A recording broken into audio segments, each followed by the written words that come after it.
नमस्कार दोस्तों, इस वीडियो में आप सीबीएसई बोर्ड के द्वारा आयोजित की गई सीटेट दिसंबर 2021 के अपर प्राइमरी के दिनांक 3 जनवरी 2022 शिफ्ट के पेपर के चाइल्ड डेवलपमेंट एंड पेडागोजी यानी कि सीडीपी पार्ट का कंप्लीट सॉल्यूशन देखने जा रहे हैं। सीबीएसई बोर्ड के द्वारा सीटेट दिसंबर 2021 में अपर प्राइमरी में कुल 22 शिफ्ट में पेपर का आयोजन किया गया था, जिसमें से 12वें शिफ्ट के सीडीपी पेपर सोल्यूशन को आप देख रहे हैं। अगर आप सभी शिफ्टों के कंप्लीट पेपर सोल्यूशन के साथ साथ अपर प्राइमरी और प्राइमरी के सभी सब्जेक्ट्स के कंप्लीट पेडागोजी को डिटेल में पढ़ना चाहते हैं तो इस वीडियो के समाप्त होने के बाद से इस वीडियो का डिस्क्रिप्शन जरूर चेक करिएगा। और अगर आप चैनल पर पहली बार विजिट कर रहे हैं तो इसको सब्सक्राइब करते हुए बेल आइकन को जरूर प्रेस कर लीजिएगा सीटेट, यूपीटेट और सुपर टेट की बेहतरीन तरीके से तैयारी करने के संदर्भ में। चलिए दोस्तों, आज के इस महत्वपूर्ण वीडियो को शुरू करते हैं। पहला प्रश्न पूछा गया था, विकास के प्रत्येक चरण के लिए सामाजिक अपेक्षा को क्या कहा जाता है। ध्यान से समझिएगा, जैसे बच्चे का जो विकास होता है उसके कई चरण होते हैं। अब जैसे जीन पियाजे ने जो विकास के चरण बताए थे, पहला संवेदीगामक, दूसरा पूर्व संक्रियात्मक, तीसरा मूर्त संक्रियात्मक और चौथा अमूर्त संक्रियात्मक अवस्था। तो ये विकास के चरण माने जाएंगे और इसमें सामाजिक अपेक्षा को क्या कहा जाएगा ये हमसे पूछा जा रहा है। ठीक है, चलिए इसी को ध्यान में रखकर के उत्तर ढूंढेंगे। पहले चौथे विकल्प से शुरुआत कर लेते हैं। दिया गया है विकासात्मक क्षेत्र, यानी कि जो सामाजिक अपेक्षा है, जो सोशल हमारे प्रति, समाज की जो हमारे प्रति सोशल जो एक तरीके से एक्सपेक्टेशन है, उसको कहा जा रहा है कि विकास का क्षेत्र होता है। तो ये तो गलत हो गया ना, क्योंकि विकास का क्षेत्र तो बच्चे का शारीरिक विकास, मानसिक विकास, संवेगात्मक विकास, ये उसका विकास का क्षेत्र बोला जाएगा, ना कि सामाजिक अपेक्षा। विकल्प नंबर 4 निगेटिव हो गया, हमारा उत्तर नहीं होगा। तीसरा विकल्प दिया गया है विकासात्मक बाधाएं। तो देखिए, अगर समाज का हमारे प्रति कुछ अपेक्षा है तो क्या हमारे लिए ये बाधा बन के उभरती है? नहीं, बाधा नहीं होती है, बल्कि ये हमें हेल्प कर रही होती है। तो ये भी विकल्प निगेटिव है। कैसे हेल्प करती है, ध्यान से समझिएगा। जैसे कि मान लीजिए आपके परिवार के जो सदस्य हैं, आपके माता पिता आपसे उम्मीद लगाए बैठे हुए हैं कि आप एक तरीके से रोजगार पा करके आप उनके लिए आर्थिक तौर पर मदद साबित होंगे। तो ये उनकी अपेक्षा है आपसे। क्यों? क्योंकि आपके माता पिता, आपके परिवार के सदस्य, ये सब आपका समाजीकरण का पार्ट है। यानी एज ए इंडिविजुअल आपके माता पिता आपका समाजीकरण का पार्ट है। और समाज यानी आपके माता पिता अगर आपसे अपेक्षा करते हैं तो ये आपके लिए बाधा नहीं है, बल्कि आपको मोटिवेट करती है कि हाँ, मुझे मेरी भी जिम्मेदारी है मेरे माता पिता के प्रति और मैं अपनी जिम्मेदारी को निभाऊंगा। यानी कि ये विकास के प्रति बाधा नहीं है, इस वजह से निगेटिव हो गया। दूसरा देखिए क्या कहा जा रहा है कि विकासात्मक आवश्यकताएं, यानी कि यह कहा जा रहा है कि सामाजिक अपेक्षा बिल्कुल आवश्यक ही है बच्चों के विकास के लिए। तो ऐसा भी नहीं है।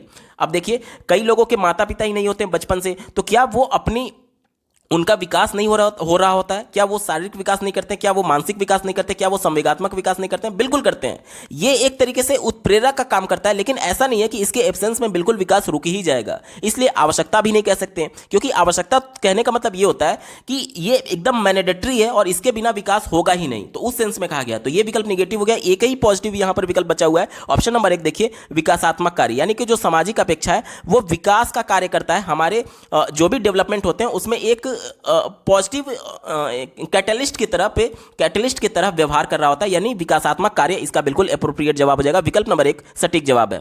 अगला प्रश्न पूछा गया था, विकास किस प्रकार से होता है। ठीक है, चलिए चौथे विकल्प से शुरुआत कर लेते हैं। कहा जा रहा है कि वातावरणीय कारकों से प्रभावित नहीं होता है। तो यह विकल्प निगेटिव है, क्योंकि बच्चों का जो विकास होता है वो बच्चे के आनुवांशिकता और साथ ही साथ वातावरणीय कारकों के अंतःक्रिया का परिणाम होता है। और यह विकल्प कह रहा है कि वातावरण से प्रभावित ही नहीं होता, तो निगेटिव हो गया, हमारा उत्तर नहीं होगा।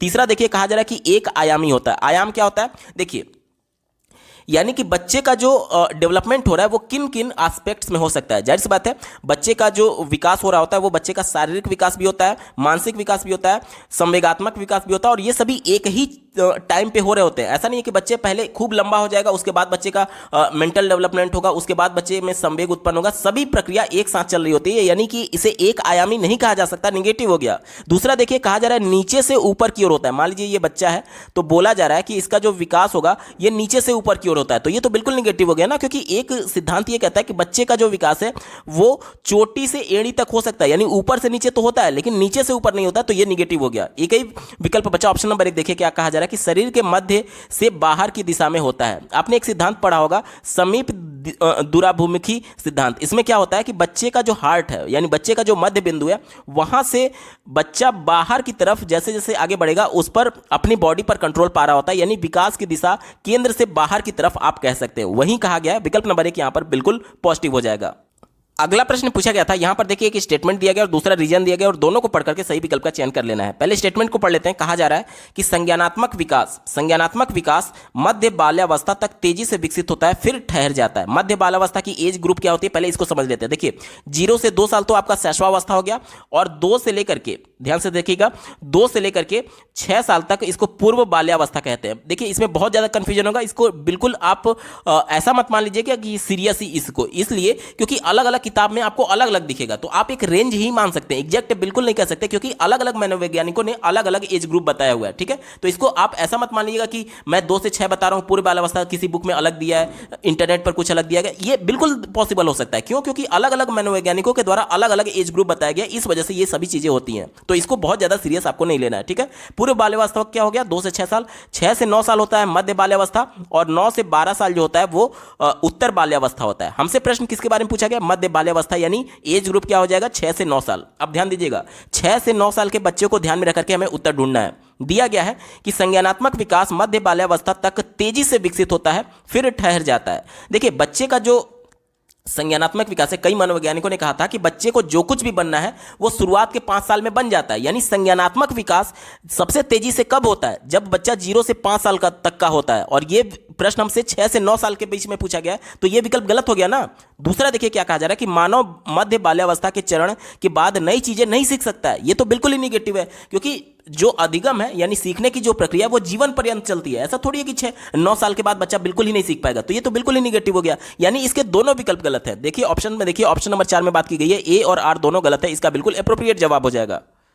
अगला प्रश्न पूछा गया था, विद्यार्थियों का एक समूह अपने खेल के दौरान एक लोकप्रिय नृत्य रियलिटी शो के दृश्य दर्शाता है। 8 वर्षीय सना एक जज के तौर पर दूसरे बच्चों के नृत्य पर टिप्पणियां करती हैं। यह परिस्थिति बच्चों के समाजीकरण में किस प्रकार की महत्वपूर्ण भूमिका दर्शाता है। ध्यान से समझिएगा, बच्चे इस प्रकार के रियलिटी शो को कहां पर देखे होंगे, टीवी में देखे होंगे, और टीवी किसका पार्ट है, वो मीडिया का पार्ट है। यानी कि ये बच्चों का किस प्रकार का समाजीकरण है, मीडिया के तहत ये समाजीकरण है, यानी कि क्या बोला जा रहा है कि मीडिया की महत्वपूर्ण भूमिका को दर्शाता है। ऑप्शन नंबर 3 यहां पर बिल्कुल एप्रोप्रिएट जवाब हो जाएगा। अगला प्रश्न पूछा गया था, जीन पियाजे के संज्ञानात्मक सिद्धांत के अनुसार बच्चे किस अवस्था में वस्तुओं को कहे गए क्रम में लगाने की योग्यता पा लेते हैं। देखिए यहां पर 2 वर्ड मैंने जो सर्किल किया है बहुत महत्वपूर्ण है।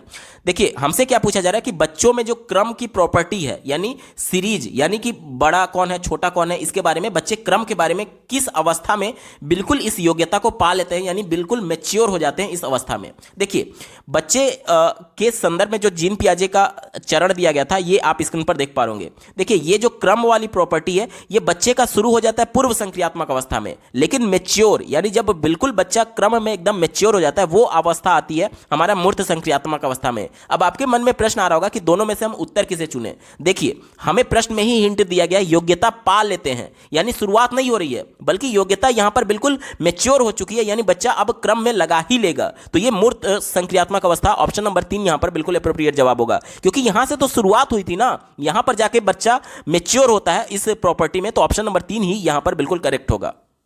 अगला प्रश्न पूछा गया था, जीन पियाजे के अनुसार एक सतत प्रक्रिया जो मानसिक संरचनाओं को परिष्कृत और परिवर्तित करती है क्या कहलाती है। ध्यान से समझिएगा, यह प्रश्न जीन पियाजे के अनुसार पूछा गया है और इसी को ध्यान में रखते हुए हमें उत्तर ढूंढना होगा।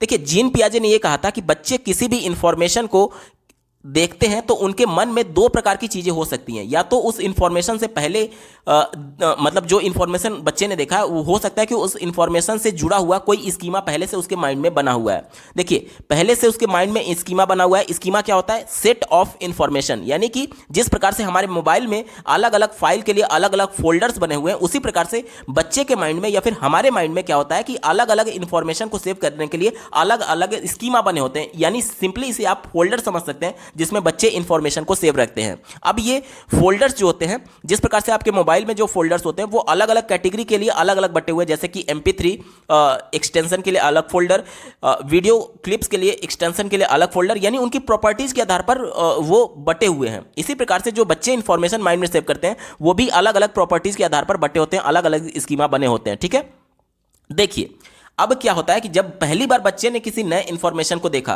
तो वो अपने माइंड के बने हुए स्कीमा से कंपैरिजन करता है कि क्या पहले से मैं इस इंफॉर्मेशन को जानता हूं। अगर वो जान रहा होता है तब तो ठीक है, और अगर नहीं जानता है तो फिर इस नए इंफॉर्मेशन को देख करके उसके माइंड में क्या होता है कि एक ऊहापोह की स्थिति उत्पन्न होती है। क्यों? क्योंकि वो किसी भी नए इंफॉर्मेशन को रिसीव करना चाहता है। अब वो जब उसके बारे में पहले से स्कीमा नहीं बनी हुई है तो जाहिर सी बात है उसके माइंड में ब्रेन स्टॉर्मिंग होगा, मानसिक उद्वेलन होगा उस पर्टिकुलर नए इंफॉर्मेशन को लेकर के। तो अगर वो पहले से इंफॉर्मेशन है उसके माइंड में तो उसी में उसको सेव करेगा और उसे हम लोग समावेशन बोलते हैं। और अगर मान लीजिए उसके माइंड में पहले से स्कीमा नहीं बनी हुई है या फिर अगर कुछ गलत समावेशन हुआ है, मतलब कि उसी इंफॉर्मेशन को गलत तरीके से बच्चे ने एक्सेप्ट कर लिया है, तो फिर से उसके स्कीमा में या फिर उस पर्टिकुलर इंफॉर्मेशन में चेंज करने की आवश्यकता पड़ती है, परिवर्तन करने की आवश्यकता पड़ती है, जिसे हम लोग क्या बोलते हैं? समायोजन बोलते हैं। क्या बोलते हैं? समायोजन बोलते हैं। और इन्हीं दोनों प्रक्रियाओं को सम्मिलित रूप से संतुलीकरण बोलते हैं। यानी बच्चा इंफॉर्मेशन को रिसीव करने के लिए, बच्चा इंफॉर्मेशन रिसीव क्यों करता है? क्योंकि वो अपने माइंड में एक इक्विलिब्रियम, एक संतुलन की स्थिति पाता है। जब वो कोई नए इंफॉर्मेशन को देखा और पुरानी इंफॉर्मेशन से अंतर नहीं कर पाया तो वो समावेशन हो गया, और अगर नए इंफॉर्मेशन को देखा और पुरानी इंफॉर्मेशन से अंतर कर लिया जिसकी वजह से उसके स्कीमा में परिवर्तन करने की आवश्यकता पड़ रही है, तो इसे समायोजन कहते हैं। और इन्हीं को कंबाइंड फॉर्म में संतुलीकरण कहते हैं। यानी संतुलीकरण क्या हो गया? इंफॉर्मेशन को रिसीव करने की प्रॉपर्टी कह सकते हैं, जिसमें अगर पहले से इंफॉर्मेशन उसके माइंड में कुछ अंतर नहीं कर पा रहा है तो वो समावेशन होगा, और अगर अंतर कर लिया तो समायोजन होगा। यानी कि सिंपली आप कह सकते हैं संतुलीकरण के दो पार्ट होते हैं, पहला समावेशन और दूसरा समायोजन। ठीक है, तो यहां पर उत्तर हमारा क्या हो जाएगा? उत्तर हमारा हो जाएगा संतुलीकरण। ठीक है, ऑप्शन नंबर 4 यहां पर बिल्कुल एप्रोप्रिएट जवाब है।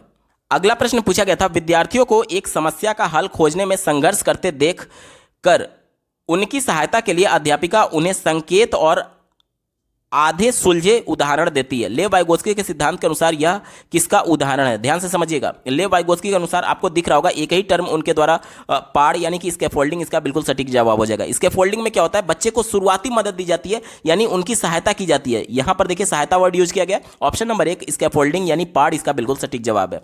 अगला प्रश्न पूछा गया था, निम्न में से किस सिद्धांतकारी ने कहा है कि संज्ञानात्मक विकास एक सहयोगात्मक प्रक्रिया है? सहयोगात्मक प्रक्रिया यानी कि सहयोग करके सीखने की भावना के सेंस में कहा जा रहा है। तो ये लेव वाइगोत्स्की के द्वारा कहा गया था। क्यों? लेव वाइगोत्स्की ने एक टर्म दिया था MKO यानी मोर नॉलेजेबल अदर। जो भी ऐसा कोई पर्सन जो हमारे से थोड़ा बहुत भी हमारे संज्ञानात्मक स्तर से ऊंचा है और हमारे लेवल से थोड़ा बहुत भी ज्यादा जानता है, वो हमारे ज्ञान में वृद्धि कर सकता है हमसे इंटरेक्शन करते दौरान। और हमसे इंटरेक्शन करते दौरान जब हमारे संज्ञान में वृद्धि कर रहा है, यानी कि वो हमें सहयोग करते हुए हमें सिखाने की प्रक्रिया में शामिल हो रहा है, इसी को सहयोगात्मक प्रक्रिया बोलते हैं। और ये किसका सिद्धांत है? लेव वाइगोत्स्की का। विकल्प नंबर 1 यहां पर बिल्कुल एप्रोप्रिएट जवाब हो जाएगा। लेव वाइगोत्स्की सही जवाब है।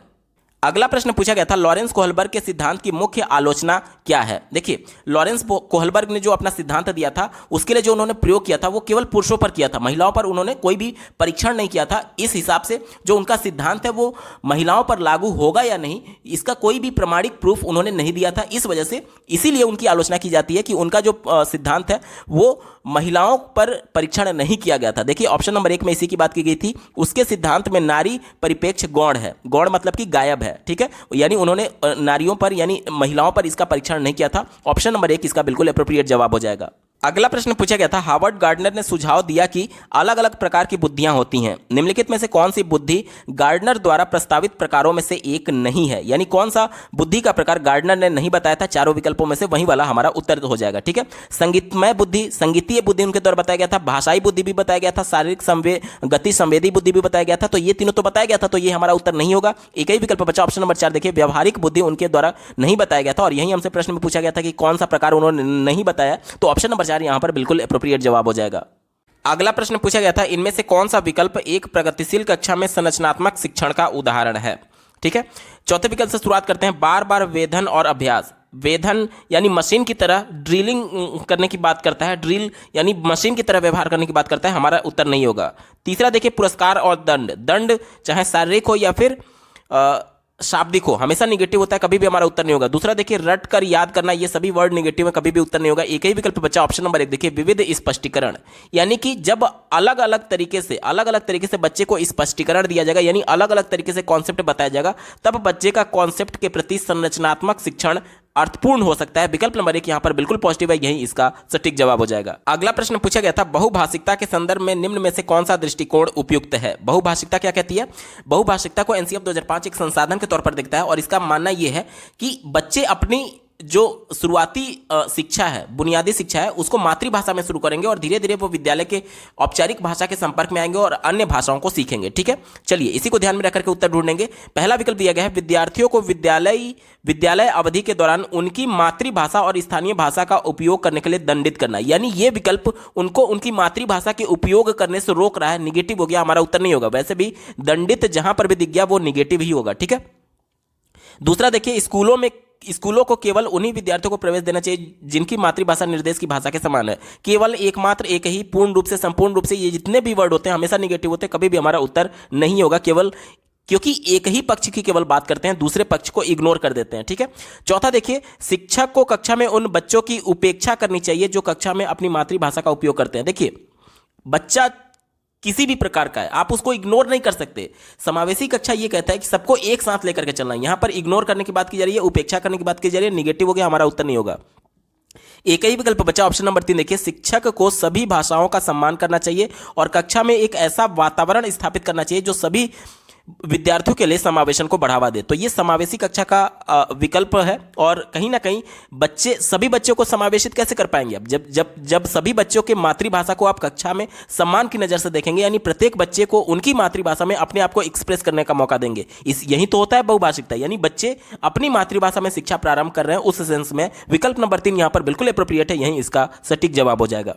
अगला प्रश्न पूछा गया था, वे बच्चे जो अक्सर अपने अभिभावकों को मानकीय जेंडर रेखाओं को पार करते हुए देखते हैं, जैसे कि माता को उपकरण ठीक करते हुए और पिता को बच्चों की देखभाल करते हुए, उनके संदर्भ में क्या कहा जा सकता है? यानी कि जिस प्रकार से जेंडर रूढ़िवादिता है, यानी जेंडर के प्रति, लिंग के प्रति जो समाज ने अपनी विचारों को हमारे ऊपर थोपा है कि जो महिला होंगी वो घर का ही काम करेंगी, यानी बच्चों को देखभाल का काम करेंगे, और जो पुरुष हैं वो उपकरणों को, यानी कि मशीन को ठीक करने का काम करेंगे, उस सेंस में है।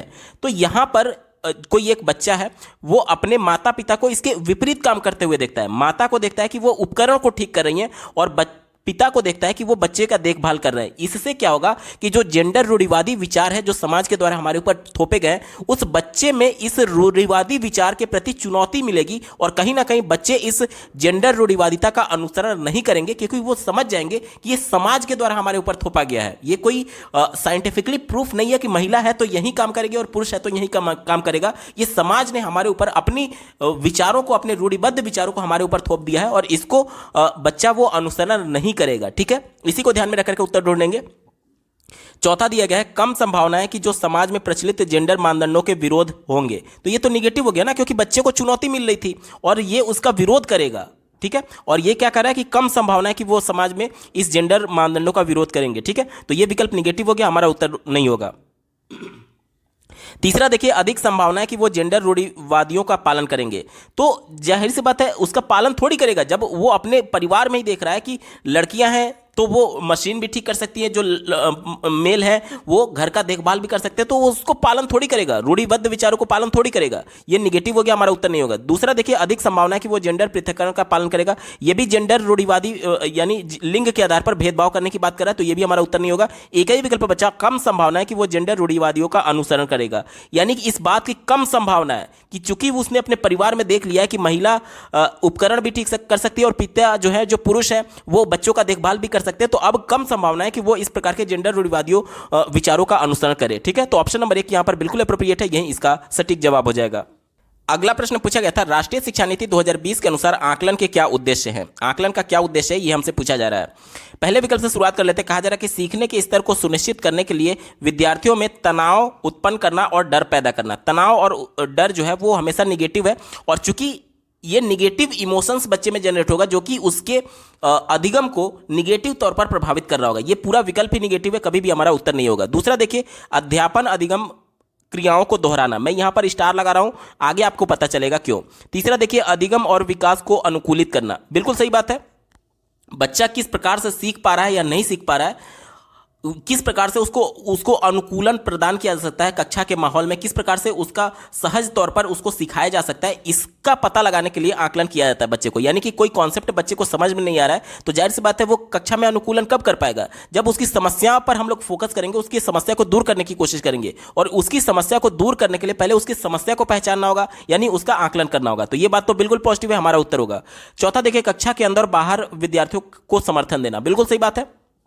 जैसे कि कक्षा के अंदर यानी कि जब बच्चे का अधिगम कराया जा रहा है, और कक्षा के बाहर जब कोई शैक्षणिक भ्रमण होगा तो उसमें उस दौरान बच्चे को क्या क्या दिक्कत आ रही है उसका आकलन करके ही तो पता लगा सकते हैं, और उसके बाद ही तो उसको हेल्प दे सकते हैं। तो ऑप्शन नंबर 4 यहां भी बिल्कुल पॉजिटिव हो जाएगा। यानी कि अगर ऑप्शंस में देखें तो तीसरा और चौथा हमारा बिल्कुल सटीक जवाब हो जाएगा। लेकिन अगर मैं आपको विकल्पों में दिखाऊं तो कोई भी ऐसा विकल्प दिया ही नहीं गया है जो कि केवल तीसरे और चौथे की बात करे। इस वजह से मैंने दूसरे वाले पे स्टार लगाया था। अब आपको पता चलेगा कि क्यों स्टार लगाया था। देखिए यहां पर जो दूसरा वाला था वो अब पॉजिटिव सेंस में हो जाएगा। क्यों? क्योंकि तीसरा चौथा किसी में दिया नहीं गया है और एक विकल्प तो हमें चुनना ही है। तो यहां पर जो दिया गया है अध्यापन अधिगम क्रियाओं को दोहराना, यानी कि रिवाइज करने की बात की जा रही है। यहां पर ड्रिल वाला कॉन्सेप्ट मत समझ लीजिएगा। यहां पर ड्रिल निगेटिव होता है, लेकिन जो रिवाइज होता है वो पॉजिटिव सेंस में होता है। क्योंकि कई मनोवैज्ञानिकों ने यह सिद्धांत दिया था, विस्मृति का सिद्धांत, जिसके माध्यम से उन्होंने बताया था कि बच्चे जो अधिगम सीख चुके हैं, जो व्यवहार सीख चुके हैं, अगर उसको रिवाइज नहीं करेंगे तो वो उसको विस्मृत कर जाएंगे, यानी भूल जाएंगे। इस वजह से यहां पर रिवाइज के सेंस में यहां पर पॉजिटिव हो जाएगा। ऑप्शन नंबर 2 यहां पर बिल्कुल सटीक जवाब हो जाएगा। यानी कि दूसरा, तीसरा और चौथा इसका पॉजिटिव हो गया। चलिए अब विकल्पों में चलते हैं। देखिए ऑप्शन नंबर 4 में बात की गई है, विकल्प नंबर 4, 2, 3, 4 इसका बिल्कुल सटीक जवाब होगा। अगला प्रश्न पूछा गया था, गत्यात्मक मूल्यांकन क्या समझने में मदद करता है। गत्यात्मक मूल्यांकन को इंग्लिश में डायनेमिक असेसमेंट कहते हैं। यानी कि लगातार बच्चे का मूल्यांकन करने की बात की जा रही है। तो इससे क्या होता है कि बच्चे की क्या रिक्वायरमेंट है। जैसे कि आज हम लोग समावेशी कक्षा की बात करते हैं, जिसमें अधिगम विकार से जूझ रहा बालक भी है, शारीरिक अक्षमता से जूझ रहा बालक भी है। तो शारीरिक अक्षमता से जूझ रहा या फिर अधिगम विकार से जूझ रहा बालक को क्या रिक्वायरमेंट है, उसके रिक्वायरमेंट को जानकर ही तो उसे समावेशित कर पाएंगे, मतलब कक्षा में सबको साथ लेकर के चल पाएंगे। तो इसी को ध्यान में रख करके उत्तर ढूंढेंगे। पहले विकल्प से शुरुआत करते हैं। कहा जा रहा है कि बच्चे के बौद्धिक स्तर को जानने के लिए, तो ये इसका उत्तर नहीं होता है। दूसरा देखिए, समकक्षियों की तुलना छात्रों का संबंधित पद। देखिए कभी भी एक बच्चे का दूसरे से तुलना नहीं किया जाता, ये निगेटिव सेंस में है। क्यों? क्योंकि समावेशी कक्षा में आज प्रतिभाशाली बालक भी है और कमजोर बालक भी है एक ही साथ। तो जब प्रतिभाशाली बच्चे का कमजोर से तुलना करेंगे तो जाहिर सी बात है प्रतिभाशाली बालक ही आगे निकलेगा, और नंबर्स की जब आप तुलना करेंगे तो कहीं ना कहीं उस कमजोर बालक के मन में ये निगेटिव फीलिंग जाएगा कि एक तो मैं पहले से नहीं सीख पा रहा हूं, ऊपर से मेरी तुलना टॉपर से कर करके मेरी कक्षा में बेइज्जती की जा रही है। इस वजह से इससे निगेटिव इमोशंस बच्चे में जनरेट होगा, जो कि उसके अधिगम को निगेटिव तौर पर प्रभावित कर पा रहा होगा। यानी कि कहीं ना कहीं एक तो बच्चा पहले से नहीं सीख पा रहा है और ऊपर से निगेटिव इमोशन जनरेट होने की वजह से जो वो थोड़ा बहुत सीख भी रहा था वो भी निगेटिव तौर पर प्रभावित हो जाएगा, इसलिए निगेटिव हो गया। हमारा उत्तर नहीं होगा। चौथा देखिए कि बच्चा सामान्य नियमित विद्यालय में पढ़ने के लायक है या नहीं। आज हम लोग समावेशी कक्षा में की बात करते हैं, जिसमें बच्चे की योग्यता के आधार पर उसे बांटना ही नहीं है कि वो लायक है या नहीं, सबको साथ लेकर के चलना ही है। यानी हमारे पास एज ए टीचर कोई ऑप्शन ही नहीं है कि उसको कक्षा में रखें या ना रखें, उसको रखना ही है। तो इस बात की क्यों जांच करें हम लोग कि वो लायक है या नहीं। जाहिर सी बात है सबको साथ लेकर के चलना है, तो लायक है या नहीं इसका तो सवाल ही नहीं उत्पन्न होता है। तो ये निगेटिव हो गया। एक ही विकल्प बचा, ऑप्शन नंबर 3 देखिए, बच्चे की विशिष्ट अधिगम आवश्यकताएं, यानी उनकी क्या आवश्यकता है उसको ध्यान में रख करके बच्चे का फिर से अर्थपूर्ण अधिगम कराने के लिए यह जरूरी है कि बच्चे की क्या क्या रिक्वायरमेंट है, उसी की बात की गई है विकल्प नंबर 3 में। ऑप्शन नंबर 3 इसका बिल्कुल एप्रोप्रिएट जवाब हो जाएगा। अगला प्रश्न पूछा गया था, प्रतिभाशाली विद्यार्थियों के सफल समावेशन हेतु एक अध्यापक को निम्न में से क्या करने से बचना चाहिए। बचना चाहिए यानी उसको इग्नोर करना चाहिए, यानी निगेटिव सेंस में हमसे पूछा गया। इसी को ध्यान में रख करके उत्तर ढूंढेंगे। पहला दिया गया, विविध दृष्टिकोणों को व्यक्त करने का मौका देना। बिल्कुल सही बात है। जब एक ही कॉन्सेप्ट को अलग अलग दृष्टिकोण, अलग अलग विचारों के माध्यम से व्यक्त किया जाता है तो ये कहीं ना कहीं सभी बच्चे को हेल्प करेगा। तो ये तो पॉजिटिव हो गया, तो हमारा उत्तर नहीं होगा। दूसरा देखिए, विद्यार्थियों को शैक्षिक संवर्धक गतिविधियां प्रदान करना। शैक्षिक संवर्धक यानी कि जो बच्चे के समझ में संज्ञानात्मक तौर पर वृद्धि करे, संवर्धन करे, उसके सेंस में कहा गया। तो ये तो बिल्कुल पॉजिटिव है, हमारा उत्तर नहीं होगा। चौथा देखिए, विद्यार्थियों को उनकी रुचि के अनुसार स्वतंत्र परियोजना में करने देना। यह भी बात बिल्कुल पॉजिटिव है, हमारा उत्तर नहीं होगा क्योंकि हमसे निगेटिव वाला पूछा गया था। ऑप्शन नंबर 3 देखिए, अध्यापक केंद्रित पाठ्यक्रम को लागू करना। आज हम लोग बाल केंद्रित शिक्षा की बात करते हैं, जिसमें अध्यापक और बालक दोनों इंपॉर्टेंट जरूर है, लेकिन बालक खुद करके सीखेगा। अब यहां पर क्या कहा जा रहा है कि अध्यापक केंद्रित पाठ्यक्रम को लागू करना, यानी अध्यापक को यहां पर केंद्र बिंदु में रखने की बात की जा रही है और बालक को इग्नोर करने की बात की जा रही है। इस वजह से ये निगेटिव हो गया, और चूंकि हमसे निगेटिव वाला ही पूछा गया था, विकल्प नंबर 3 यहां पर बिल्कुल एप्रोप्रिएट जवाब हो जाएगा। अगला प्रश्न पूछा गया था, एक ऐसा तंत्र तैयार करने के लिए जो विद्यार्थियों की व्यक्तिगत विभिन्नताओं को सम्मान दे, एक अध्यापक को क्या करना चाहिए। बच्चों का जो व्यक्तिगत विभिन्नता है उसको सम्मान देने की बात की जा रही है, तो एज ए टीचर हमें क्या करना चाहिए। चौथे विकल्प से शुरुआत कर लेते हैं, सिर्फ परीक्षा में उच्च अंक पाने वाले विद्यार्थियों पर ध्यान देना। देखिए यहां पर दो निगेटिव वर्ड हैं, एक तो सिर्फ, मैं आपको पहले भी बता चुका हूं, केवल एकमात्र एक ही, पूर्ण रूप से, संपूर्ण रूप से, सिर्फ, ये जितने भी वर्ड होते हैं हमेशा निगेटिव होते हैं, कभी भी हमारा उत्तर नहीं होगा। और वैसे भी जब केवल अंक की बात करें, परीक्षा में नंबर की बात करें, तो भी वो निगेटिव ही होता है। ठीक है, तो ये निगेटिव हो गया, हमारा उत्तर नहीं होगा। तीसरा देखिए, सभी विद्यार्थियों से अधिगम की निम्न अपेक्षाएं। अब एज ए टीचर बच्चे से हम कुछ एक्सपेक्टेशन ही नहीं रखते हैं, हम उनसे कुछ उम्मीद ही नहीं रख रहे हैं, तो वो बच्चा कहां उम्मीद रखेगा। जो हम जिस प्रकार से बच्चे को, क्योंकि बच्चा अभी देखिए प्राइमरी स्तर में बच्चे को अभी आगे का नहीं पता है कि उसे किस प्रकार से सीखना है। जब हम उनसे उम्मीद रखेंगे कि हाँ बेटा आप ये कर सकते हैं, तभी तो वो मोटिवेट होगा। अब बच्चे को मोटिवेट ही नहीं करें तो कहां से सीखेगा। इसलिए निम्न अपेक्षा है, निगेटिव हो गया, हमारा उत्तर नहीं होगा। पहला देखिए, सभी विद्यार्थियों के लिए मानकीकृत पाठ्यचर्या का प्रयोग, ये भी विकल्प निगेटिव है, क्योंकि आज हम लोग समावेशी कक्षा की बात कर रहे हैं जिसमें अधिगम विकार साथ ही साथ शारीरिक अक्षमता से जूझ रहा बालक एक साथ पढ़ रहा है। अब मान लीजिए कि कोई दृष्टि बाधित है और कोई श्रवण बाधित है। मौखिक तरीके से अगर कक्षा में मैं एज ए टीचर कुछ पढ़ा रहा हूं तो जो श्रवण बाधित है वो नहीं सुन पाएगा, लेकिन जो दृष्टि बाधित है वो सुन करके समझ रहा है। लेकिन मान लीजिए कि अगर लिख करके ब्लैक बोर्ड पर मैं कुछ बता रहा हूं तो दृष्टि बाधित वाला अब नहीं समझ पाएगा, देख नहीं पाएगा, लेकिन जो श्रवण बाधित है वो उसको देख करके समझ पाएगा। यानी कि मानकीकृत पाठ्यक्रम हो ही नहीं सकता, क्योंकि सबकी रिक्वायरमेंट अलग है, सबकी जरूरतें अलग है। इस वजह से मानकीकृत पाठ्यचर्या का उपयोग नहीं किया जा सकता, यह निगेटिव हो गया, हमारा उत्तर नहीं होगा। एक ही विकल्प बचा ऑप्शन नंबर 2 देखिए, अधिगम गति और परिप्रेक्ष्यों में विविधता को स्वीकृति। यानी जब हम लोग विभिन्न प्रकार के विविधता यानी विभिन्न प्रकार के अक्षमता को स्वीकार करेंगे, तभी यहां पर समावेशी कक्षा का कॉन्सेप्ट आएगा। क्योंकि प्रत्येक बच्चे की रिक्वायरमेंट अलग है, प्रत्येक बच्चा दूसरे से भिन्न है, व्यक्तिगत विभिन्नता है, और सबको साथ लेकर के चलने के लिए सबको हमें एक्सेप्ट करना ही होगा। ठीक है, तो ऑप्शन नंबर 2 यहां पर बिल्कुल अप्रोप्रिएट है, यही इसका सटीक जवाब हो जाएगा। अगला प्रश्न पूछा गया था, एक विद्यार्थी कक्षा में ध्यान नहीं दे पाता, आसानी से दूसरी ओर आकर्षित हो जाता है, नियुक्त स्थान पर नहीं बैठता और बेचैन रहता है और वस्तुएं खो देता है। ये गुण निम्न में से किसके संकेतक है। ध्यान से देखिएगा, बच्चा ध्यान लगा ही नहीं पा रहा किसी काम पर एक साथ, और तुरंत खट से कुछ आवाज आई, तुरंत उसका ध्यान उधर चला जाता है और एक जगह स्थान पर वो बैठ भी नहीं पाता है। तो ये क्या है, अवधान न्यूनता। न्यूनता यानी कि कम, और अवधान मतलब कि ध्यान, यानी वो ध्यान कम लगा पा रहा है और अति क्रियाशील है, अति सक्रिय। क्यों अति सक्रिय? क्योंकि एक कुछ भी आवाज आ रही है, खट्टे से कुछ आवाज आया तो उसका तुरंत ध्यान उधर चला गया और तुरंत उधर भाग करके चला गया। तो ये अति सक्रिय विकार हो जाएगा। अवधान न्यूनता, अति सक्रियता विकार, ऑप्शन नंबर 1 इसका बिल्कुल सटीक जवाब है। अगला प्रश्न पूछा गया था, श्रवण बाधिता वाले विद्यार्थियों के समावेशन हेतु एक अध्यापक को क्या करना चाहिए। श्रवण बाधित यानी जो सुन नहीं सकता, उसके सेंस में पूछा गया है। चौथे विकल्प से शुरुआत कर लेते हैं। दिया गया है, जानकारी प्रक्रमण के लिए अतिरिक्त समय नहीं देना। जानकारी प्रक्रमण को हम लोग एक तरीके से इंफॉर्मेशन को प्रोसेस करने की बात कर रहे हैं, तो जाहिर सी बात है जब बच्चा सुन नहीं सकता है तो उसको थोड़ा टाइम जरूर लगेगा इंफॉर्मेशन को प्रोसेस करने के संदर्भ में, और आप उसको एक्स्ट्रा टाइम दे ही नहीं रहे हैं। इस वजह से निगेटिव हो गया, हमारा उत्तर नहीं होगा।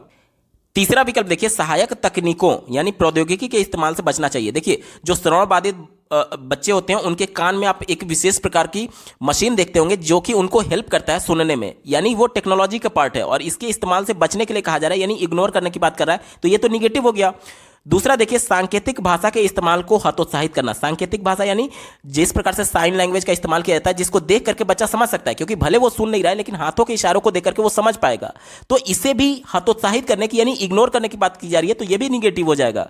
एक ही विकल्प बचा ऑप्शन नंबर 1 देखिए, उस वक्त बोलने से बचना चाहिए जब विद्यार्थी उसका चेहरा ना देख पाए। देखिए यहां पर ये पॉजिटिव सेंस में कैसे, देखिए जो श्रवण बाधित है वो आपके द्वारा बोले जा रहे हैं शब्दों को तो नहीं सुन पाएगा, लेकिन आप जब बोलते हैं तो आपके होठ जो होते हैं, आपके जो होठ होते हैं वो जिस प्रकार से कंपन कर रहे हैं, उस कंपन को देख करके वो अगला बंदा समझ सकता है कि आपके द्वारा होठों के माध्यम से किन किन शब्दों का उच्चारण किया जा रहा है। तो जब बच्चा दूसरी तरफ देख रहा है तब आप उस प्रकार के शब्दों को ना बोलिए, क्योंकि जब तक वो आपके चेहरे को नहीं देखेगा, जब तक आपके होठों को नहीं पढ़ेगा, तब तक वो चीजों को समझ नहीं पाएगा। इसीलिए बोला गया है उस वक्त बोलने से बचना चाहिए जब विद्यार्थी उसका चेहरा ना देख पाए, यानी कि जब टीचर बोल रहा है उस समय अगर बच्चा देख रहा होगा तो जाहिर सी बात है उसके होठों को देख करके समझ जाएगा कि हाँ टीचर के द्वारा क्या बोला जा रहा है, क्योंकि वो सुन नहीं सकता है लेकिन आपके होठों के मूवमेंट को देख करके शब्दों को पकड़ सकता है कि हाँ आप किसके बारे में बात कर रहे हैं। तो ऑप्शन नंबर 1 यहां पर बिल्कुल पॉजिटिव है और यही इसका सटीक जवाब हो जाएगा। अगला प्रश्न पूछा गया था, ऐसी गतिविधि का चयन करें जिसमें अंतर्दृष्टि यानी कि समझ की बात की जा रही है और विविध प्रकार के उत्तर देने की संभावना है, वे किसे समुन्नत करते हैं। विविध प्रकार के उत्तर, देखिए ऐसा प्रश्न जिसके अलग अलग तरीके से बच्चे उत्तर दे सकते हैं अपने मौलिक विचारों के माध्यम से। जैसे कि मैं बात करूं, अगर ये पूछो कि भारत में गरीबी को दूर करने के लिए क्या क्या उपाय हो सकते हैं, तो ये एक ऐसा प्रश्न है जिसके अलग अलग उत्तर आने की संभावना है प्रत्येक बालक के द्वारा, क्योंकि प्रत्येक बालक अपने मौलिक विचारों के हिसाब से उत्तर दे रहा होगा। और अगर अब यही मैं पूछूं कि भारतवर्ष की राजधानी क्या है, तो इसमें प्रत्येक बच्चे का उत्तर एक ही समान होगा। तो प्रश्न हमसे इस प्रकार से पूछा गया है कि विविध प्रकार के उत्तर देने की संभावना है, यानी कि भारत की गरीबी को दूर करने के लिए क्या क्या उपाय हो सकते हैं। तो इसमें क्या होगा, बच्चे अपने मौलिक विचारों को एक्सप्रेस कर रहे होंगे। और मौलिक विचार किससे जुड़ा हुआ है, डायरेक्टली ये सृजनात्मकता से जुड़ा हुआ है, क्रिएटिविटी से जुड़ा हुआ है। विकल्प नंबर 2 यहां पर बिल्कुल पॉजिटिव हो जाएगा। अगला प्रश्न पूछा गया है, परीक्षा में कम अंक पाने वाले विद्यार्थी को एज ए टीचर आपको क्या करना चाहिए, ये हमसे पूछा जा रहा है। पहले विकल्प से शुरुआत कर लेते, कहा जा रहा है कि विशिष्ट विद्यालय भेज देना चाहिए। अब बच्चा कम अंक पाया है, यानी उसकी योग्यता के आधार पर आप उसको दूसरे विद्यालय या फिर अलगाव भेदभाव की भावना नहीं रख सकते। ये समावेशी कक्षा का विरोध है, इस वजह से निगेटिव हो गया, हमारा उत्तर नहीं होगा। दूसरा देखिए, केवल व्यावसायिक शिक्षा के लिए मार्गदर्शन देना, केवल एकमात्र एक ही, पूर्ण रूप से, संपूर्ण रूप से, ये सभी वर्ड निगेटिव होते हैं, कभी भी हमारा उत्तर नहीं होगा। तीसरा देखिए, दंड देना चाहिए, दंड शारीरिक हो या फिर शाब्दिक हो हमेशा निगेटिव होता है, कभी भी हमारा उत्तर नहीं होगा। एक ही विकल्प बचा, उसकी व्यक्तिगत आवश्यकताओं के अनुसार सहायता देना चाहिए। अब बच्चा कम अंक क्यों पा रहा है, पहले एज ए टीचर हम उसका विश्लेषण करेंगे, एनालिसिस करेंगे, और उसके बाद से जाहिर सी बात है वो किसी आवश्यकता की कमी की वजह से ही, या तो हो सकता है उसको कॉन्सेप्ट समझ में ना आया हो सकता है कि वो कंफर्टेबल फील ना कर रहा हो कक्षा में, तो आखिर उसकी रिक्वायरमेंट क्या है, क्या वो कॉन्सेप्ट नहीं समझ पाए, उसकी रिक्वायरमेंट को जान करके और उसके हिसाब से उसकी मदद करेंगे, सहायता देंगे। ऑप्शन नंबर 4 बिल्कुल अप्रोप्रिएट है, यही इसका सटीक जवाब हो जाएगा। अगला प्रश्न पूछा गया था, यहां पर देखिए एक स्टेटमेंट दिया गया और दूसरा तर्क दिया गया, और दोनों को पढ़ करके सही विकल्प का चयन कर लेना है। पहले स्टेटमेंट को पढ़ लेते हैं, अर्थपूर्ण अधिगम के लिए नई सामग्री को बच्चे के मौजूदा ज्ञान से जोड़ना चाहिए। तो बात बिल्कुल सही है। एनसीएफ 2005 के अनुसार बच्चे का जो परिवेश है उसमें जो कुछ भी बच्चा देख रहा है वो उसका अनुभव हो गया, यानी पूर्व ज्ञान हो गया। अब बच्चे को उसके अनुभव से जोड़ने की जब बात की जाती है, यानी उसके परिवेश से जोड़ने की बात की जाती है, जो कि बच्चा मूर्त अवस्था में देख चुका है, तो उससे जोड़ करके जब बच्चे को नई शिक्षा दी जाएगी तो बच्चे का जो अधिगम होता है वो अर्थपूर्ण होता है, ये एनसीएफ कहता है। तो ये बात बिल्कुल पॉजिटिव हो गई, हमारा उत्तर होगा। दूसरा देखिए, कहा जा रहा है कि अधिगम एक रेखीय तरीके से होता है। एक रेखीय मतलब कि मान लीजिए यहां पर मैंने प्रयास लिखा और यहां पर अधिगम लिखा और दोनों के बीच में ग्राफ खींचता हूं, तो ये कह रहा है कि इस प्रकार से ग्राफ एक रेखीय आता है। क्या ये प्रैक्टिकली पॉसिबल है? नहीं पॉसिबल है। क्यों? क्योंकि कई बार ऐसे कंडीशंस आते हैं कि बच्चा प्रयास कर भी रहा होता है फिर भी वो अधिगम नहीं कर पा रहा होता है, इसी को अधिगम का पठार बोलते हैं। यानी कि एक रेखीय होता तब तो ये सीधे जाना चाहिए था ना, ये पठार आना नहीं चाहिए था, लेकिन पठार आता है, यानी कि ये स्टेटमेंट गलत है। यानी कि ए सही है, आर गलत है। दिए गए विकल्प में देखिए ऑप्शन नंबर 3 में बात की गई है, ए सही है लेकिन आर गलत है, इसका बिल्कुल एप्रोप्रिएट जवाब हो जाएगा। अगला प्रश्न पूछा गया था, विद्यार्थियों को निम्न में से सफलता की किस धारणा को चुनौती देना चाहिए। यहां पर देखिए मिसप्रिंट है, किस धारणा को चुनौती देना चाहिए ये हमसे पूछा जा रहा है। ठीक है, चलिए चौथे विकल्प से शुरुआत कर लेते हैं। एक ऐसी आकलन प्रणाली जिसमें कोई पहला आता है, उसे निर्मित करते समय यह प्रणाली भी बना देते हैं कि कोई अंतिम स्थान पर आएगा। ठीक है, चलिए, यानी कि जाहिर सी बात है जब कोई फर्स्ट आएगा तो कोई लास्ट में आएगा ही, तो ये इसको झुठलाया नहीं जा सकता, इसको चुनौती भी नहीं दे सकते। जब जाहिर सी बात है कक्षा में हम लोग फर्स्ट सेकंड थर्ड जो कोई ना कोई तो फर्स्ट आएगा ना, अब अंतिम में भी कोई ना कोई आएगा, यानी ये नेचुरल प्रोसेस है, इसको चुनौती देने की आवश्यकता ही नहीं है। क्योंकि जैसे जब रिजल्ट घोषित होगा तो कोई फर्स्ट आएगा कोई लास्ट आएगा, ये तो नेचुरल प्रोसेस है ना, जब पहला फर्स्ट है तो अंतिम वाला लास्ट होगा ही होगा, तो ये हमारा उत्तर नहीं होगा, इसको चुनौती देने की आवश्यकता नहीं है। तीसरा देखिए, सफलता को संकलित करते समय विद्यालयों को संज्ञानात्मक के साथ साथ भावात्मक पक्षों को भी महत्व देना चाहिए। भावात्मक पक्ष यानी बच्चों के इमोशंस की बात की जा रही है, भाव की बात की जा रही है। बच्चों का जो इमोशन होता है बच्चे के संज्ञानात्मक पक्ष को पूरी तरीके से प्रभावित करता है। कैसे? जब बच्चा खुशी की मुद्रा में रहता है तो उसका पूरा फोकस पढ़ाई पर होता है, और जब दुखी की मुद्रा में रहता है तो उसका पूरा फोकस उस पढ़ाई पर ना दे करके उसका ध्यान जो होता है वो कहीं ना कहीं दुख के कारण पर चला जाता है। यानी कि जो निगेटिव इमोशंस है वो बच्चे के संज्ञानात्मक विकास को निगेटिव तौर पर प्रभावित कर रहे होते हैं। इसी की बात कर रहा है, तो ये तो बात बिल्कुल पॉजिटिव है, हमारा उत्तर नहीं होगा। दूसरा देखिए, सफलता प्रतिस्पर्धा संबंधी नहीं होनी चाहिए। ये भी बात सही है, प्रतिस्पर्धा यानी कंपटीशन की जा रही है, यानी कंपटीशन की बात की जा रही है। अगर आप कक्षा में एक दूसरे का कंपटीशन करेंगे तो ये प्रैक्टिकली पॉसिबल ही नहीं है। क्यों पॉसिबल नहीं है? क्योंकि देखिए, आज हम लोग समावेशी कक्षा की बात करते हैं, जिसमें प्रत्येक बच्चे की रिक्वायरमेंट अलग है और प्रत्येक बच्चे की आवश्यकता अलग है। उसके हिसाब से प्रैक्टिकली ये पॉसिबल ही नहीं है कि एक बच्चे का दूसरे से आप कंपटीशन कर पाए, क्योंकि जो बच्चा सुन नहीं सकता और जो बच्चा देख नहीं सकता, कैसे प्रैक्टिकली पॉसिबल है कि उसका मौखिक परीक्षा लिया जाए? क्योंकि जो सुन नहीं सकता वो मौखिक परीक्षा में प्रश्नों को सुन करके उत्तर दे नहीं पाएगा, और लिखित परीक्षा में जो देख नहीं सकता वो पेपर पेंसिल पर परीक्षा नहीं दे पाएगा। यानी सबका एक साथ कंपटीशन हो ही नहीं सकता, इसलिए बोला गया है कि कंपटीशन नहीं होना चाहिए। तो ये बात बिल्कुल पॉजिटिव है, इसलिए हमारा उत्तर नहीं होगा, क्योंकि हमसे चुनौती देने वाला, इग्नोर करने वाला यानी निगेटिव सेंस वाला पूछा गया था। एक ही विकल्प बचा, ऑप्शन नंबर 1 देखिए, विद्यार्थी विद्यालयों में खुद को दूसरों से बेहतर प्रमाणित करके सफलता प्राप्त करे। ये विकल्प निगेटिव है। इसमें क्या होगा कि जब बच्चा खुद को अच्छा बेहतर प्रमाणित करेगा और दूसरों को इग्नोर करने की कोशिश करेगा, तो जो लेव वाइगोत्स्की ने सिद्धांत दिया था कि बच्चे सहयोगात्मक तौर पर, सहयोगात्मक माहौल में खुद करके सीखते हैं, तो बच्चे दूसरे का सहयोग ही नहीं करेंगे। क्यों? क्योंकि उनमें होड़ मची है कि मैं दूसरे को एनी हाउ पीछे करके मुझे फर्स्ट आना है। तभी तो बोला जा रहा है ना कि खुद को दूसरों से बेहतर प्रमाणित करके सफलता प्राप्त करना। ये बच्चों की धारणा को चुनौती देने की जरूरत है, क्योंकि ये लेव वाइगोत्स्की के सिद्धांत सहयोगात्मक अधिगम को पूरी तरीके से इग्नोर करने की बात कर रहा है, इसलिए निगेटिव हो गया। इसलिए ऑप्शन नंबर 1 को चुनौती दी जाएगी। विकल्प नंबर 1 बिल्कुल एप्रोप्रिएट जवाब हो जाएगा।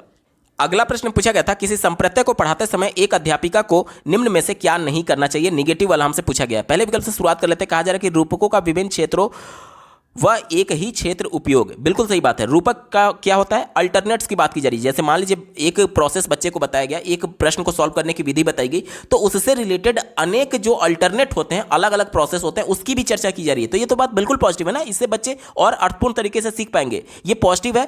और चूंकि प्रश्न हमसे निगेटिव सेंस में पूछा गया था, ये हमारा उत्तर नहीं होगा। दूसरा देखिए, विभिन्न घटनाओं में सहसंबंधों को रेखांकित करना, यानी एक कॉन्सेप्ट बच्चे को कोई बताया गया और दूसरा कॉन्सेप्ट कुछ बच्चे को बताया गया, तो दोनों में रिलेशन बनाने की बात की जा रही है। जब भी हम दो कॉन्सेप्टों में या फिर अलग अलग कॉन्सेप्टों में रिलेशन बनाते हैं, तो बच्चा कॉन्सेप्ट को और अच्छे तरीके से सीख पाता है। कैसे? एक उदाहरण से समझिए। मान लीजिए मैंने एक बच्चे को प्रमेय पढ़ाया कि एक त्रिभुज के तीनों अंतःकोणों का योग 180 अंश होता है। अब इस प्रमेय का प्रयोग करके मैं आगे के प्रश्नों को सॉल्व कराने की कोशिश करूंगा, यानी कोरिलेशन करने की कोशिश करूंगा, रिलेशन बनाने की कोशिश करूंगा। जैसे कि देखिए, एक प्रश्न मैं बच्चे से पूछूंगा कि मान लीजिए यहां पर 60 अंश का कोण है, ये 40 अंश का कोण है, तो ये कोण कितने अंश का होगा? तो बच्चा इस वाले कॉन्सेप्ट का यूज करके इसका उत्तर दे पाएगा, यानी रिलेशन बना पाएगा, तभी तो उसका उत्तर दे पाएगा। तो ये बात बिल्कुल पॉजिटिव है। और चूंकि प्रश्न हमसे नेगेटिव सेंस में पूछा गया था, ये हमारा उत्तर नहीं होगा। तीसरा देखिए, विद्यार्थियों को कार्य कारण संबंधों को तलाशने के लिए कहना। बिल्कुल सही बात है। यहां पर जब बच्चा खुद एक तरीके से कॉज इफेक्ट की बात की जा रही है, यानी कारण और उसका क्या इफेक्ट पड़ेगा उसकी बात की जा रही है, तो इससे बच्चे भी सक्रिय होंगे और कहीं ना कहीं अपने ज्ञान का निर्माण खुद करेंगे। अन्वेषण करने की बात की जा रही है, तलाशने की बात की जा रही है, खोज करने की बात की जा रही है। राष्ट्रीय शिक्षा नीति 2020 और एनसीएफ 2005 दोनों अन्वेषण को, खोज करने को पॉजिटिव सेंस में देखता है। चूंकि ये पॉजिटिव हो गया और हमसे प्रश्न निगेटिव सेंस में पूछा गया था, यह भी हमारा उत्तर नहीं होगा। एक ही विकल्प बचा, ऑप्शन नंबर 4 देखिए, गैर उदाहरण और अपवादों के सम्मिलन का वर्जित। देखिए यहां पर मिसप्रिंट है, वर्जित है, ये वर्जित कहा जा रहा है, यानी इग्नोर करने की बात की जा रही है। तो गैर उदाहरण बहुत ज्यादा इंपॉर्टेंट होते हैं। गैर उदाहरण का मतलब क्या हो गया? जैसे मान लीजिए बच्चे को मैं न्यूटन का नियम पढ़ा रहा हूं और बच्चे ने न्यूटन के नियम के इतर कुछ मिसकॉन्सेप्शन यानी गलत अवधारणा अपने मन में बना लिया है, तो जाहिर सी बात है उस गलत अवधारणा को दूर करने के लिए मैं उससे अलग हट करके उदाहरण दूंगा, यानी गैर उदाहरण दूंगा, जो कि उसके मिसकॉन्सेप्शन से जुड़ा हुआ नहीं होगा, तभी तो वो सही कॉन्सेप्ट की तरफ आगे बढ़ेगा। तो गैर उदाहरण और अपवाद सम्मिलित करना चाहिए, और यह विकल्प कर रहा है कि इसको वर्जित करने की बात कर रहा है, इस वजह से ये नेगेटिव है। और चूंकि हमसे नेगेटिव सेंस में पूछा गया था, ऑप्शन नंबर 4 यहां पर बिल्कुल एप्रोप्रिएट जवाब हो जाएगा। अगला प्रश्न पूछा गया था, निम्न में से अधिगम की कौन सी तकनीकी पर एक अध्यापिका को बल देना चाहिए? चौथे विकल्प से शुरुआत कर लेते हैं, दूसरों से ज्यादा अंक प्राप्त करने के लिए सीखना। यह विकल्प निगेटिव है। कभी भी जब नंबर पाने की बात आ जाए वो हमेशा निगेटिव होता है, कभी भी हमारा उत्तर नहीं होगा। तीसरा देखिए, रट्टा मारना, रटना, याद करना, ये जितने भी वर्ड होते हैं हमेशा निगेटिव होते हैं, कभी भी हमारा उत्तर नहीं होगा। पहला देखिए, उद्दीपक प्रतिक्रिया का अधिगम। उद्दीपक प्रतिक्रिया यानी कि एक स्टिमुलस होगा और उसके रिस्पॉन्स में बच्चा कुछ काम कर रहा होगा, यानी सीधे तौर पर यह समझ लीजिए बच्चा कुछ भी सीखने के लिए किसी स्टिमुलस का, किसी उद्दीपक का, किसी प्रेरक का इंतजार कर रहा है। तो क्या ये प्रैक्टिकली पॉसिबल है? नहीं पॉसिबल है। क्यों नहीं पॉसिबल है? क्योंकि आज हम लोग संरचनावाद की बात करते हैं। राष्ट्रीय शिक्षा नीति 2020 या फिर एनसीएफ 2005 दोनों संरचनावाद को समर्थन देते हैं, जिसके माध्यम से यह बताया जाता है कि बच्चे खुद जिज्ञासु हैं, खुद इंटरनली मोटिवेटेड हैं चीजों को सीखने के संदर्भ में, क्योंकि वो जिज्ञासु है। इसके लिए वो किसी स्टिमुलस का, किसी प्रेरक का इंतजार नहीं करेगा, इसलिए ये निगेटिव हो गया, हमारा उत्तर नहीं होगा। दूसरा देखिए, संरचनाबद्ध अन्वेषण की प्रक्रिया द्वारा अधिगम। बिल्कुल पॉजिटिव है, क्योंकि आज हम लोग राष्ट्रीय शिक्षा नीति और एनसीएफ ये मानता है कि बच्चे अन्वेषण के माध्यम से अपने ज्ञान की रचना स्वयं करेंगे, खोज के माध्यम से। तो ये बात बिल्कुल पॉजिटिव और यही इसका सटीक जवाब हो जाएगा। अगला प्रश्न पूछा गया था, निम्नलिखित में से कौन सा बाह्य अभिप्रेरणा का उदाहरण नहीं है, यानी कि कौन सा एक्सटर्नल मोटिवेशन नहीं है, यानी इंटरनल मोटिवेशन कौन सा है, ये हमसे बेसिकली पूछा जा रहा है। पहला देखिए, सजा से बचना, यानी कि जो भी काम किया जाएगा वो सजा से बचने के लिए किया जाएगा। यहां पर सजा क्या है, एक्सटर्नल मोटिवेशन का काम करेगा। जैसे कि मान लीजिए आपके घर में छोटे बच्चे रहे होंगे, 2-3 छोटे बच्चे हैं, मान लीजिए अभी जिनमें नैतिकता नहीं है, मान लीजिए 2 से 3 साल 4 साल मैक्सिमम, ठीक है। उनको आप एक बच्चे को ला करके 10 टॉफी दे दीजिए और उस दूसरे बच्चे को उससे बोलिएगा कि आप दूसरे बच्चे को टॉफी दे दीजिए आधा, तो वो नहीं देगा। क्यों नहीं देगा? क्योंकि उसे ये लगता है कि सारी टॉफी उसी के लिए है, और जैसे उसे ये एहसास पड़ेगा कि अब मेरी पिटाई हो सकती है, मेरे पापा मुझे पीट सकते हैं क्योंकि मैं टॉफी नहीं दे रहा हूं, तो जैसे उसे ये लगेगा कि अब मेरी पिटाई हो सकती है, तो उस सजा से बचने के लिए 1-2 टॉफी निकाल करके वो दूसरे बच्चे को देता है। तो ये मोटिवेशन कहां से आया उस दूसरे बच्चे को मिठाई देने के लिए या फिर चॉकलेट देने के लिए? वो सजा से बचने के लिए कर रहा था। सजा से बचना यहां पर एक्सटर्नल मोटिवेशन है। और हमसे क्या पूछा गया था कि कौन सा एक्सटर्नल मोटिवेशन नहीं है, तो ये तो उत्तर होगा नहीं। इनाम देखिए, इनाम भी एक्सटर्नल मोटिवेशन का काम करता है, कभी भी हमारा उत्तर नहीं होगा। एक ही विकल्प बचा, ऑप्शन नंबर 2 देखिए, रुचि। रुचि जो है वो इंटरनल मोटिवेशन है, ना कि इंटरनल एक्सटर्नल, ठीक है। ये इंटरनल मोटिवेशन है और प्रश्न हमसे यही पूछा गया था कि कौन सा बाह्य अभिप्रेरणा यानी एक्सटर्नल मोटिवेशन का उदाहरण नहीं है, तो ये एक्सटर्नल मोटिवेशन का उदाहरण नहीं है। विकल्प नंबर 2 यहां पर बिल्कुल सटीक जवाब हो जाएगा। अगला प्रश्न पूछा गया था, निम्नलिखित में से कौन सा भाव विद्यार्थियों के अधिगम में बाधक होगा? देखिए, भाव यानी इमोशंस की बात की जा रही है। जो निगेटिव इमोशन होता है वो बच्चे के अधिगम को निगेटिव तौर पर प्रभावित करता है, यानी उसको बाधक, उसमें बाधक साबित होता है। तो चारों विकल्पों में देख लीजिए कौन कौन सा पॉजिटिव है, वो उसको बाधक नहीं होगा उसके अधिगम में, और जो निगेटिव होगा वो उसके अधिगम में बाधक होगा। उत्सुकता पॉजिटिव है, कृतज्ञता पॉजिटिव है, जिज्ञासा पॉजिटिव है, तो ये तीनों तो बाधक नहीं होंगे। निराशा की अगर हम लोग बात करें तो ये निगेटिव इमोशन होता है और ये बच्चे के संज्ञानात्मक विकास को यानी उसके अधिगम को निगेटिव तौर पर प्रभावित करेगा, यानी उसमें बाधा उत्पन्न करेगा। विकल्प नंबर 4 यहां पर बिल्कुल एप्रोप्रिएट जवाब हो जाएगा। अगला प्रश्न पूछा गया था, एक कक्षा में जल संप्रत्यय पर चर्चा करने के दौरान एक बच्चा कहता है कि जल, यहां पर देखिए ये मिसप्रिंट है, जब नहीं बल्कि जल है, जल रंगहीन नहीं है। कक्षा में जो जल था यानी वाटर कॉन्सेप्ट को पढ़ाया जा रहा था टीचर के द्वारा, और उनके द्वारा बताया गया होगा कि जो वाटर होता है वो रंगहीन होता है, लेकिन बच्चे ने कहा कि वाटर जो है, जो जल है वो रंगहीन नहीं है। और इसके लिए उसने क्या उदाहरण दिया? देखिए, अध्यापिका के पूछे जाने पर वह उसके घर के पास वाले नाले के गंदे पानी का संदर्भ देता है। जाहिर सी बात है, नाले का, गंदे नाले का जो पानी होता है वो काले कलर का हो जाता है, और इसलिए बच्चे को ये लगता है कि जल जो है वो रंगहीन नहीं है बल्कि काले रंग का है। आगे पढ़िए, बच्चे के इस भ्रांति पर अध्यापिका को क्या करना चाहिए, क्या प्रतिक्रिया देनी चाहिए, ये हमसे पूछा जा रहा है। पहले विकल्प से शुरुआत करेंगे। कहा जा रहा है कि इस जवाब को सिरे से नकार देना चाहिए, तो यह विकल्प निगेटिव है। क्यों निगेटिव है? क्योंकि बच्चे का अनुभव यह है, बच्चा अपने परिवेश में देखा हुआ है कि जल जो है वो काले रंग का है, अपने नाली में देखा हुआ था, अपने घर के नाली में। तो यहां पर बच्चे के पूर्व ज्ञान, बच्चे के अनुभव को इग्नोर करने की बात की जा रही है, नकारने की बात की जा रही है, जो कि एनसीएफ और राष्ट्रीय शिक्षा नीति 2020 दोनों इसका विरोध करते हैं, क्योंकि बच्चे के पूर्व ज्ञान को आधार बनाते हुए आगे की शिक्षा दी जानी चाहिए, यानी उसके अनुभव को आप नकार नहीं सकते हैं। यह निगेटिव हो गया, हमारा उत्तर नहीं होगा। दूसरा देखिए, इस बात पर बल देना चाहिए कि उसका तर्क निराधार है, यह भी विकल्प निगेटिव है, क्योंकि अगर बच्चा कुछ तर्क दे रहा है, अगर बच्चा कुछ तर्क दे रहा है तो आपको उसके तर्क के जवाब में दूसरा तर्क देना चाहिए, बल्कि उसको इग्नोर नहीं कर देना चाहिए, उसको निराधार नहीं बताना चाहिए। बच्चे का जितना माइंड लेवल है उसी के हिसाब से तो तर्क देगा। अब आप मान लीजिए एज ए टीचर 25 साल, 30 साल, 40 साल के एज में, और बच्चे जो प्राइमरी या फिर अपर प्राइमरी में, उनके एज में बहुत डिफरेंस है, और जिस प्रकार से आप तर्क कर सकते हैं वो नहीं कर सकता है। वो अपने माइंड के लेवल के हिसाब से ही तर्क करेगा। तो अगर उसे ये लगता है कि पानी काले रंग का है, तो आपको भी उसके ही माइंड लेवल पर जाकर के तर्क देना होगा। आप उसके तर्क को निराधार नहीं बता सकते। यह विकल्प निगेटिव हो गया, हमारा उत्तर नहीं होगा। तीसरा देखिए, इस जवाब को अपना लेना चाहिए। जैसे ही एज ए टीचर हम इस जवाब को अपना लेंगे कि हाँ आप ठीक बोल रहे हैं कि जल जो है वो काले रंग का होता है, तो इससे बच्चे में गलत अवधारणा जाएगी और बच्चा मिसकॉन्सेप्शन बना लेगा हमेशा के लिए कि जल जो है वो काले रंग का होता है, और साथ ही साथ जो कक्षा में अन्य बच्चे होंगे उस पर भी निगेटिव इंपैक्ट पड़ेगा, और वो भी इस बात को मिसकॉन्सेप्शन बना लेंगे कि जल काले रंग का होता है। तो इसलिए एज ए टीचर हमें इसे अपनाना नहीं है, उत्तर नहीं होगा। ठीक है, चलिए चौथा दिया गया है, केवल एक ही सही जवाब जो कि जल रंगहीन है पर जोड़ देना चाहिए। देखिए, यहां पर केवल एकमात्र एक ही पूर्ण रूप से, संपूर्ण रूप से, जितने भी वर्ड होते हैं हमेशा निगेटिव होते हैं, कभी भी हमारा उत्तर नहीं होगा। क्यों? ये भी विकल्प बिल्कुल गलत हो गया, निगेटिव हो गया। अब आपको लग रहा होगा कि जब चारों विकल्प गलत हैं तो उत्तर कौन सा होगा? तो सीबीएसई बोर्ड ने इस प्रश्न के सापेक्ष रिवाइज्ड आंसर की में 9 अंक लिखा था, क्योंकि इसके चारों विकल्प ही गलत हैं, प्रश्न के चारों विकल्प गलत हैं, इसलिए कॉमन अंक सभी अभ्यर्थियों को दिया गया था। अगला प्रश्न पूछा गया था, अधिगम का सामाजिक संरचनात्मक उपागम निम्न में से किसकी महत्ता पर बल देता है? सामाजिक सांस्कृतिक उपागम यानी कि लेव वाइगोत्स्की की तरफ इशारा किया जा रहा है, क्योंकि उन्होंने जो सिद्धांत दिया था सामाजिक संरचनात्मक सामाजिक सांस्कृतिक अंतःक्रिया का सिद्धांत, ठीक है, और वो संरचनावाद के सबसे बड़े समर्थकों में से एक माने जाते थे। और उनके सिद्धांत के अंतर्गत दिए गए विकल्प में देखिए ऑप्शन नंबर 3 सांस्कृतिक संदर्भ की बात की गई है, यानी बच्चे जिस भी सांस्कृतिक परिप्रेक्ष्य से जुड़े हुए हैं, यानी जिस परिवेश से जुड़े हुए हैं उसको आधार बनाते हुए उसको आगे की शिक्षा दी जाती है, यानी उसको महत्व देने की बात की जाती है, उसके महत्व उसकी सांस्कृतिक पृष्ठभूमि के महत्ता पर बल देने की बात की जाती है। विकल्प नंबर 3 बिल्कुल अप्रोप्रिएट हो जाएगा लेव वाइगोत्स्की के अनुसार। बाकी के विकल्पों पर एक बार चर्चा कर लेते हैं। कहा जा रहा है कि इनाम और दंड, दंड तो बिल्कुल निगेटिव हो गया। मानकीकृत आकलन भी निगेटिव होता है, क्योंकि समावेशी कक्षा में सभी की रिक्वायरमेंट अलग है और सबका एक तरीके से हम लोग आकलन नहीं कर सकते, क्योंकि मौखिक परीक्षा में जो श्रवण बाधित है वो सुन करके परीक्षा का उत्तर नहीं दे सकता, यानी प्रश्नों का उत्तर नहीं दे सकता, और लिखित परीक्षा में दृष्टिबाधित बालक परीक्षा का उत्तर नहीं दे सकता, यानी आकलन का तरीका एक नहीं हो सकता,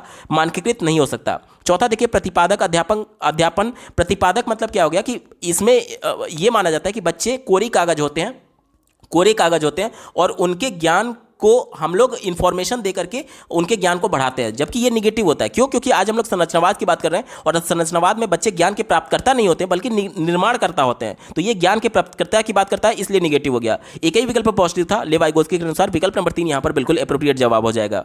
अगला प्रश्न पूछा गया था, अधिगम सबसे अधिक प्रभावशाली और अर्थपूर्ण होगा अगर?